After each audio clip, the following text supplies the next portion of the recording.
আসসালামু আলাইকুম এভরিওয়ান। অযোগ্য ভালোবাসা গল্পের 17 নম্বর পার্ট নিয়ে চলে আসলাম। তো বেশি কথা না কইয়া চলুন গল্প শুরু করা যাক। হঠাৎ দেখি দরজায় কে জানি টোকা দিচ্ছে। আমি চোখের পানি মুছে আমি বললাম, কে কে? সুমাইয়া বলল, রনি আমার কথাটা একবার শোনো। আমি বললাম, কেন আসছেন এখানে? চলে যান এখান থেকে, আমি আপনার মুখটাও দেখতে চাই না। সুমাইয়া বলল, একবার আমার কথাটা শোনো, তারপর যদি তোমার খারাপ মনে হয় সত্যি আমি আর কোনোদিনই তোমার কাছে আসবো না। আমি বললাম, আর কি চান আমার কাছে? আপনি বলেন তো, আমাকে মেরে কি আপনি শান্তি পাননি? সুমাইয়া বলল, যদি একটু আমার জন্য তোমার মনে ভালোবাসা থাকে তাহলে প্লিজ দরজাটা খুলো। আমি বললাম, ভালোবাসা, তাও আবার আপনাকে? এই ভালোবাসার জন্য অন্ধের মতো বিশ্বাস করি। কি করি নাই বলেন আপনার জন্য? আর নয়, আমি আপনার কাছে আর থাকবো না, চলে যাব এখান থেকে। সুমাইয়া বলল, আমার কসম লাগে, একবার দরজাটা খোলো, শেষবারের মতো বলছি। যদি পরে তোমার আমার কথা বিশ্বাস না হয় বলছি তো সারা জীবন আমি তোমার কাছ থেকে দূরে চলে যাব। আমি সুমাইয়ার কথা শুনে দরজাটা খুলে দিলাম। দরজাটা খুলে দিতে ও আমাকে জড়িয়ে ধরলো। আমি বললাম, ছাড়েন আপনি আমাকে। সুমাইয়া বলল, আমার কথা তো একবার শুনবে। আমি বললাম, বলেন কি বলতে চান? সুমাইয়া বলল, আসলে আমি একজন মন্ত্রী, আর আমি যদি সাধারণ মানুষকে বিশ্বাস করি, আমার কাজ দেই, সে হয়তো টাকার কারণে সবকিছু বলে দিতে পারে। এর জন্যই আমাকে আগে ওদের পরীক্ষা করতে হয়, আর তোমাকে ও পরীক্ষায় আমি করেছি। বিশ্বাস করো, আমি জানতাম না তুমি একসময় আমার স্বামী হবে। প্লিজ আমাকে মাফ করে দাও, পায়ে পড়ি। সবাইকেও যদি বিশ্বাস করে কাজ দিয়ে দেয়, চিন্তা করে দেখো আমার কি হবে। আমাকে তো ওরা মেরে ফেলবে। জানো, টাকার কারণে সবাই বিক্রি হয়ে যায় এই শহরে। আমি তোমার ভিতরে একটা বিশ্বাস দেখে তোমাকে গোয়েন্দার কাজ দিয়েছি। তুমি একবার মন থেকে চিন্তা করে দেখো, এমন যদি না করতাম তাহলে কিভাবে আমি তোমাকে বিশ্বাস করতাম বলো? আসলে সুমাইয়া তো সব কথা ঠিকই বলেছে। আজকাল সবাইকে তো আর বিশ্বাস করা যায় না। আরও ও যা করেছে ঠিকই করেছে, তবে কাউকে মেরে এভাবে পরীক্ষা নিবে এমন করাটা তো ঠিক হয়নি। আমি বললাম, সব ঠিক আছে, কিন্তু কাউকে মেরে কি এভাবে পরীক্ষা নেয় বলো? সুমাইয়া আমার কথা শুনে মনে হলো ওর দেহে প্রাণ ফিরে পেয়েছে। আমাকে জড়িয়ে ধরে সুমাইয়া বলল, আর এমন হবে না, আমাকে মাফ করে দাও। আমি বললাম, জান, ওরা সেই দিন আমাকে অনেক মারছে। আমি অনেকবার বলেছি আমার অপরাধ কি, তাও বলে নাই, শুধু বলেছে মন্ত্রী সম্পর্কে তুই কি জানিস। সুমাইয়া বলল, সব আমার জন্যই হয়েছে, আমাকে মাফ করে দাও। আমি বললাম, কাউকে আর এভাবে পরীক্ষা নিবা না তো? সুমাইয়া বলল, না, ভুলেও আর এমন করব না। কিন্তু তুমি আজকে ওদের মারলে কেন? আমি বললাম, কি করব, ওদের দেখে আমার প্রচুর রাগ হয়েছিল, এজন্যই সবাইকে উচিত শিক্ষা দিয়েছি কিভাবে কারো কথা মতো অন্যকে মারে। সুমাইয়া বলল, আমাকে শাস্তি দিবে না? আমি বললাম, তুমি তো আমার বউ, বউকে কেউ কি শাস্তি দিতে পারে বলো? সুমাইয়া বলল, জান, আমি খুব ভয় পেয়ে গিয়েছিলাম। আমি বললাম, কেন? সুমাইয়া বলল, তুমি যখন রেগে তুমি তুই তুকারি করে কথা বলছিলে না, তখন আমার খুব ভয় হয়েছিল জান। আমি বললাম, কি করব বলো, এভাবে কারো পরীক্ষা নেই বলো? যদি আজকে আমার জায়গায় অন্য কেউ থাকতো তাহলে তোমাকে মাফ করতো বলো? সুমাইয়া বলল, সব ভুল আমারই, আমি কেন এভাবে কারো পরীক্ষা নিতে গেলাম, আর এমন করব না। আমি বললাম, একটা কথা মনে রাখবা, কি জানো, মানুষের জীবনের দাম কিন্তু তুমি কোনোদিনই দিতে পারবে না। সুমাইয়া বলল, তুমি আমাকে শাস্তি দাও। আমি বললাম, এইদিকে তাকাও। সুমাইয়া বলল, বলো। আমি বললাম, মানুষ ভুল একবারই করে, মনে রাখো, আর যাতে এমন না হয়। সুমাইয়া বলল, আর এমন হবে না, আমি তো তোমাকে ভালোবাসি। আমি বললাম, আমি জানি তো আমার বাবুটা আমাকে কেমনে ভালোবাসে। সুমাইয়া বলল, জানো রনি, তুমি আসার পর থেকে আমার জীবনে কোনো কষ্ট নাই, সব কিছুই তুমি সামলে রাখছো। আমি বললাম, আমার এত সুন্দর বইয়ের কোনো ক্ষতি হোক তা কি আমি চাই বলো? সুমাইয়া বলল, তাহলে ওই সময় আমাকে বকা দিছিলে কেন? আমি বললাম, ওই সময় তো আমি খুব রেগে গিয়েছিলাম তোমার ওপর। তুমি যদি আর একটু দেরি করে আসতে তাহলে আজকে আমাকে আর পেতে না, অন্য কোথাও চলে যেতাম। সুমাইয়া বলল, তুমি চলে গেলে আমি কিভাবে থাকবো বলো?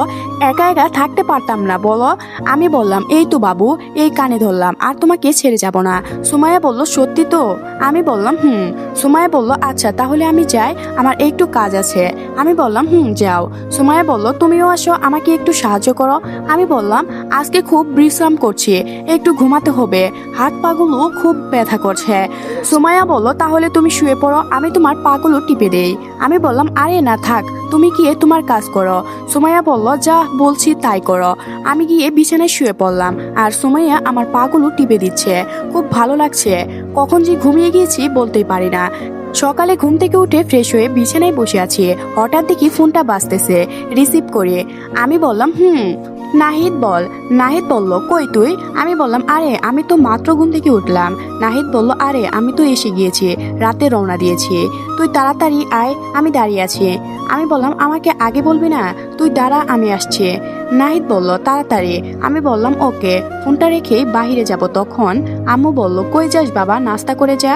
আমি বললাম, আম্মু এক বন্ধু আসছে, ওকে আগে নিয়ে আসি। নিচে এসে ড্রাইভারকে নিয়ে গিয়ে দেখি নাহিদ একা একা দাঁড়িয়ে আছে। আমি বললাম, নাহিদ চলে আয়। নাহিদ বলল, তোর আসার সময় এখন হলো? এই সেই কখন থেকে দাঁড়িয়ে আছে। আমি বললাম, রাস্তাঘাটে অনেক জ্যাম থাকে, জানিস না। নাহিদ গাড়িতে উঠে। নাহিদ বলল, আচ্ছা বন্ধু, এই মাইকুকুরি তোর নাকি? আমি বললাম, আরে এসব তো তোর ভাবির। নাহিদ বলল, এত বড় লোক মেয়ে তুই পটালি কি করে? আমি বললাম, সাহস লাগে বন্ধু, সাহস। নাহিদ বলল, তোর যে কি সাহস আছে তা তো আমি জানি। আমি বললাম, শালা তোর সাহস আছে? একটা মেয়েকে প্রপোজ করতে পারলি না, আবার সাহসের তুলনা দিস? নাহিদ বলল, তুই জানিস বাড়িতে আমাকে কয়টা মেয়ে প্রপোজ করেছে? আমি বললাম, কয়টা? নাহিদ বলল, 3টা। ও, আমি বললাম, প্রপোজ তাও আবার তোকে? আমার তো বিশ্বাসই হচ্ছে না। নাহিদ বলল, তোর বিশ্বাসে আমার কিছু আসে যায় না, তবে আমার সাদিয়াকে ভালোবাসি, ওকেই বিয়ে করব। আমি বললাম এখনো ভালোবাসি কথাটা বলতে পারিস না, আবার বলছিস বিয়ে করবে। নাহিদ বলল, কিন্তু আমি যে ওকে পছন্দ করি। আমি বললাম, চিন্তা করিস না, সবকিছু আমি দেখে নেব। নাহিদ বলল, সত্যি তো পারবি? আমি বললাম, আচ্ছা এখন বল তোর খবর কি? নাহিদ বলল, আমার খবর জীবনটাই শেষ। আমি বললাম, মানে কি কস? নাহিদ বলল, এই দেখ হাতটা দেখিয়ে। আমি বললাম, এটা কি করলি? হাত কেটে সাদিয়ার নাম লিখে লাগলি? আমি বললাম, নাহিদ বলল, কি বলবো বল, ওকে আমি এত ভালোবাসি, ভুলতে পারি না। আমি বললাম, এখন ও যদি রাজি না থাকে জোর করে তুলে নিয়ে আসবো শালিকে, তুই চিন্তা করিস না, এসে গিয়েছি নাম। নাহিদ বলল, এটা কি দেখছি বন্ধু, এটা তো বাড়ি না, মনে হচ্ছে যেন রাজমহল, এত সুন্দর বাসা। আমি বললাম, এসব কিছুই না, চল ভিতরে। নাহিদ বলল, এসব বডিগার্ড গুলো কি তোর? আমি বললাম, যা দেখলি আর যা শুনলে সবকিছুই তোর ভাবির, এখানে আমার কিছুই নেই। নাহিদ বলল, দূর শালা, আমি আরো মনে করেছি এসব কিছুই তোর। আমি বললাম, তোরে আমি মনে করতে বলেছি, এখন ভিতরে চল। নাহিদ বলল, চল। হঠাৎ দেখি মারিয়া আমার সামনে। মারিয়া বলল, কিরে রনি, এই মগাটা তো সেই দিনের না, একে আবার কোথা থেকে তুলে আনলে? আমি বললাম, এই তুই এখান থেকে যাবি নাকি তোরে ধরে আসার দিতে হবে? নাহিদ বলল, কিরে রনি, উনি তোর মন্ত্রীর সিকিউরিটি না? আমি বললাম, তুই চিনলি কি করে? নাহিদ বলল, আমাকে তোর কথায় জিজ্ঞাসা করেছিল প্রথম দিনে, আর তুই মন্ত্রীর বাড়িতে কি করিস? আমি বললাম, এই মন্ত্রী তোর ভাবি। নাহিদ বলল, কি? আমি বললাম, এই অজ্ঞান হোস না, আগে আমার রুমে চল, পরে সবকিছু বুঝিয়ে বলবো। নাহিদ বলল, তাই চল, কিন্তু ও আমাকে মগা বলল কেন? আমি বললাম, আমি কি জানি, পারলে তুই জিজ্ঞাসা করে দেখিস। নাহিদ বলল, আমায় ভয় করে বাবা। আমি বললাম, তাহলে চুপ কর। কলিং বেল বাজতেই ঈশা এসে দরজা খুলে দিল। ঈশা বলল, কেমন আছেন ভাইয়া? নাহিদ বলল, এই তো আলহামদুলিল্লাহ বোন, তুমি কেমন আছো? ঈশা বলল, আমি ভালো। নাহিদকে নিয়ে রুমে আসলাম। আমি বললাম, এখন যা ফ্রেশ হয়ে আয়। একটু পর নাহিদ বাথরুম থেকে বের হলো। আমি বললাম, এখন চল, নাস্তা করতে হবে, সকালে তোর জন্য কিছুই খাইতে পারিনি। নাহিদ বলল, শালা খালি খাই খাই করে এত খাস, তাও মোটা হতে পারিস না। আমি বললাম, আমি এই জীবনেও মোটা হতে পারবো না, এখন কোনো কথা বলিস না, চল। নাস্তা শেষে রুমে বসে আছি। নাহিদ বলল, এখন তো বলবি নাকি কিভাবে কি হয়েছে? আমি বললাম, তাহলে শুন সব বলার পর। নাহিদ বলল, আসলে ভাবি খুব ভালো, তোরে খুব সহজেই মেনে নিয়েছে। আমি বললাম, রে, ওদের ভিতরে কোনো অহংকার নেই। নাহিদ বলল, কিন্তু তোর মারা ঠিক হয়নি। আমি বললাম, মানুষকে কি সহজে বিশ্বাস করা যায় বল? নাহিদ বলল, তা ঠিকই বললে, কোনো না কোনো পরীক্ষা নিতেই হবে, তবে মেরে পরীক্ষা নিতে হবে এটা আমার পছন্দ হলো না, এটাতে কারো জীবনও তো চলে যেতে পারে। আমি বললাম, সেটা ঠিক বললি, তবে আমারও এমন করবে না, বুঝিয়ে বলছি। নাহিদ বলল, তাহলে ঠিক আছে। আমি বললাম, এখন নিচে চল, তোর ভাবির সাথে পরিচয় করিয়ে আনি, আর তোর গার্লফ্রেন্ডের ঠিকানা নিয়ে আসি। নাহিদ বলল, আমার গার্লফ্রেন্ডের ঠিকানা তুই জানিস কিভাবে? আমি বললাম, এসব ঠিকানা বের করা আমার বাম হাতের খেলা, এখন কথা না বাড়িয়ে চল। নিচে এসে দেখি মারিয়ার সুমাইয়া মিলে কি সব কাজ করছে। আমি বললাম, কি খবর ম্যাডাম, সকাল সকাল এত কাজ করছেন কেন? সুমাইয়া বলল, ও তুমি, অফিসের সবকিছু গুছিয়ে রাখছে। আমি বললাম, আচ্ছা পরিচয় করিয়ে দেই, ও আমার ফ্রেন্ড নাহিদ। সুমাইয়া বলল, কেমন আছো নাহিদ? নাহিদ বলল, জি ম্যাম, ভালো ভালো। সুমাইয়া বলল, ম্যাম বলা লাগবে না, ভাবি বলতেই পারো। আমি বললাম, কি রে শালা, এত ভয় পাস কেন? সুমাইয়া বলল, তুমি বুঝি আমাকে ভয় পাও না? আমি বললাম ভয় তাও আবার আমি বলে সুমাইয়ার দিকে এগাতে লাগলাম। সুমাইয়া বলল এই এই আমার কাছে আসবে না একদম। আমি বললাম আমি না তোমাকে ভয় পাই, এখন তুমি আমাকে ভয় পাও কেন? সুমাইয়া বলল সকাল সকাল ওদের সামনে কি শুরু করলা, কাজ করতে দিবা তো? আমি বললাম আচ্ছা করো। মারিয়া বলল বল। আমি বললাম যে মেয়েটা পিক দিছিলাম না, ওই ঠিকানা কি খুঁজে পেলি? মারিয়া বলল পেয়েছি। আর মেয়েটার বাবা পুলিশ অফিসার আর ভাই সেনাবাহিনী অফিসার, বর্তমানে তারা ছুটিতে বাড়িতে আইছে। আমি বললাম কি? মারিয়া বলল জি। আর ঠিকানা পেয়ে গেলে বাসায় যাব। আমি বললাম সুমাইয়া আজকে কি অফিসে যাবা? কয়দিন পর থেকে তা বিয়ের কাজ শুরু হবে, পরে তো আর অফিসে যেতে পারবে না, তাই একটু বেশি বেশি কাজ করতে হবে।